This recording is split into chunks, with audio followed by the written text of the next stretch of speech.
Hey, what do you got for me today? I have got rolls of Libertads for you. My man.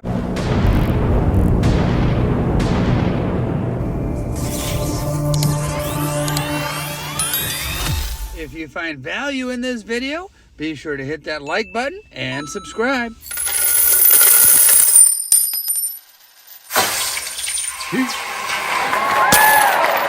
All right, Russ, how's it going, man? It goes. How are you, sir? I'm doing well. Good to see you again. Always a pleasure. Hey, what do you got for me today? I have got rolls of Libertads for you. My man. All right. I'll tell you what. It's good to have friends in high places. Very much so. Yeah. So how you been, man? How's the show going? It's a good show. We've had a lot more business than we usually have for a show like this, so that's good. A lot of foot traffic. The weather is definitely helping. It's kind of a spring day here in northern Indiana, so that helps. Yeah, it's not too bad. And there's a gun show right down the road, and that always helps when our shows here coincide with the gun show. Oh, yes. You know what? We do have a really good, great coin club. We do. We have a couple really good ones here. Yeah, we're blessed. I talk to guys all over the country. Some of them live in coin deserts Yes. where there's no good coin shops. And, that's where guys like me on Whatnot come in. Very much so. But, I would certainly encourage anybody to find their local coin show.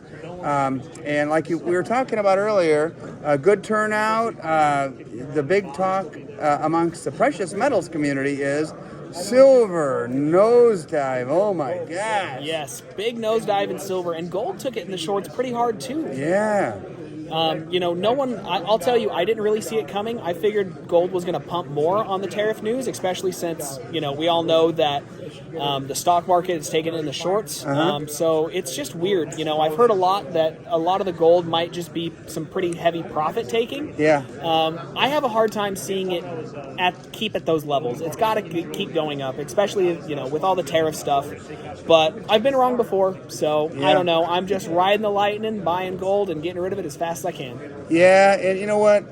The stock market tanking, gold tanking, silver tanking, I think people just want to have cash available for opportunities. Yeah, I think it's a lot of, it's a lot of profit taking, and it's a lot of uncertainty and wanting to, guys that have a lot of gold, they're trying to keep cash on hand, which I get.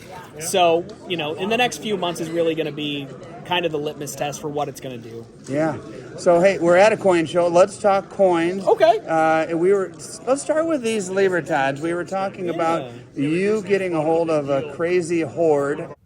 Watch your mouth. Of Libertads. Yeah. And you're going to most likely grade one of them that just really stood out to you? Yeah, so bought this very large deal of silver. Truly well over 15,000 ounces of silver. A lot of it 90%, and then about 5,000 in pure stuff. And a good chunk of it, about 500 ounces of it, was in Libertads. So I've got some original rolls. I've got some rolls that were made together, and then I held back 5 or 6 that are just amazing. And one of them is an absolutely stunner toned. So that'll probably go to NGC or PCGS one of these days. And you and I were just talking. I favor PCGS. Yes. I did an experiment with our buddy Matt Dinger. I had a whole roll of Libertads and divided them up as equally as we possibly could. Sent half to PCGS, half to NGC. PCGS grades came back like a full grade, or maybe even 2 higher than the PCGS, than the NGC on average. Yeah. Coincidence, not coincidence, I don't know. But if it was me, I'd send it to PCGS, but you favor NGC. So I favor NGC for certain things.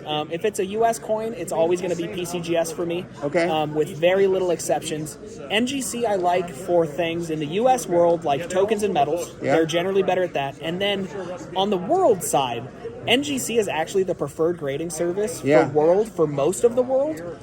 So, it's just kind of that strategizing and figuring out who's going to give you the best grade and who's going to hold the most value in that holder.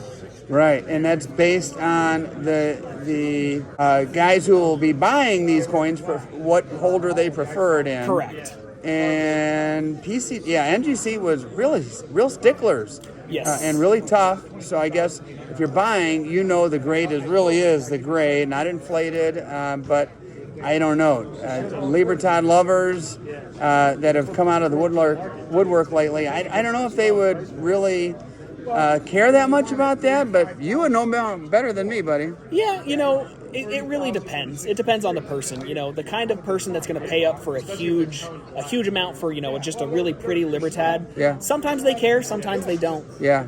So and you got a little bit of an axe to grind with PCGS. I have many axes to grind with PCGS, but I'll show you a really good example. Yeah. So this is a really neat piece that I actually cherry-picked out of my own fake bin. Okay. It had been in the fake bin for about a decade with a tag from NGC as a non-authentic bar cent. Bar cents were tokens made in the 1780s and 90s, and they circulated here in the U.S., but they were made in the U.K.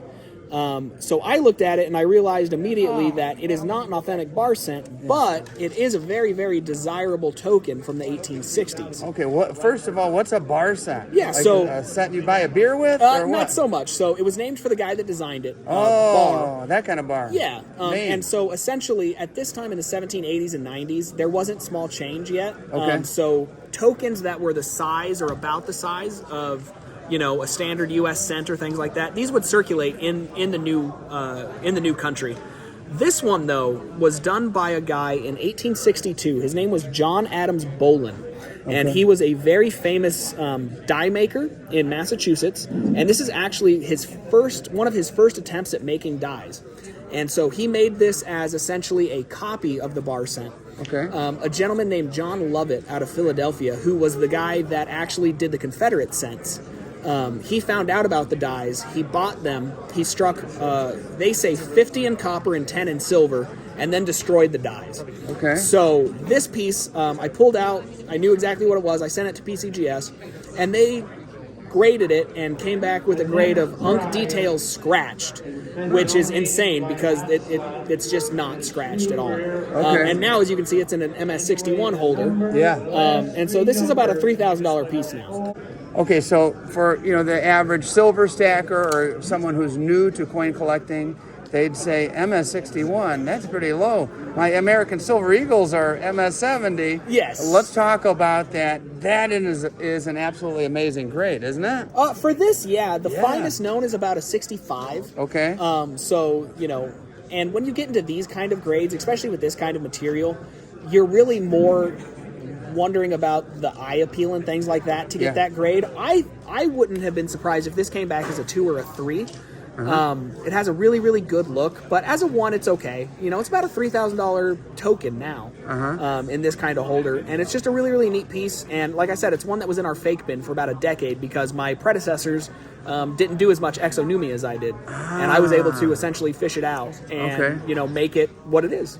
Man, good find. Yeah, nice find. For a $3,000 coin. Yes, very much. And there's a market for those? There's guys that absolutely. collect those specifically? Yeah, so this guy actually, he has a pretty big following of people that like his stuff.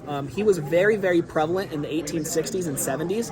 He did a lot of pieces of Washington, some really, really rare pieces, and he was just an incredibly talented die maker. So he has a following, and this is just a really rare piece. There's less than about 30 of them known. Wow. So all right, buddy. Well, listen, we talked a little precious metals and the markets. We talked some coins. All in all, great show here. Absolutely. And thank you for the time, amigo. Always, my friend. Hey, if you're a fan of Mexican Libertads, take a look at this, a full roll of gorditas. I will be opening that up tonight, Saturday night, on my Whatnot auction. And if you'd like to join us, be sure to use that link down in the comments. That will get you a $15 discount off of your very first purchase on Whatnot. It's a lot of fun. It's live. It's interactive.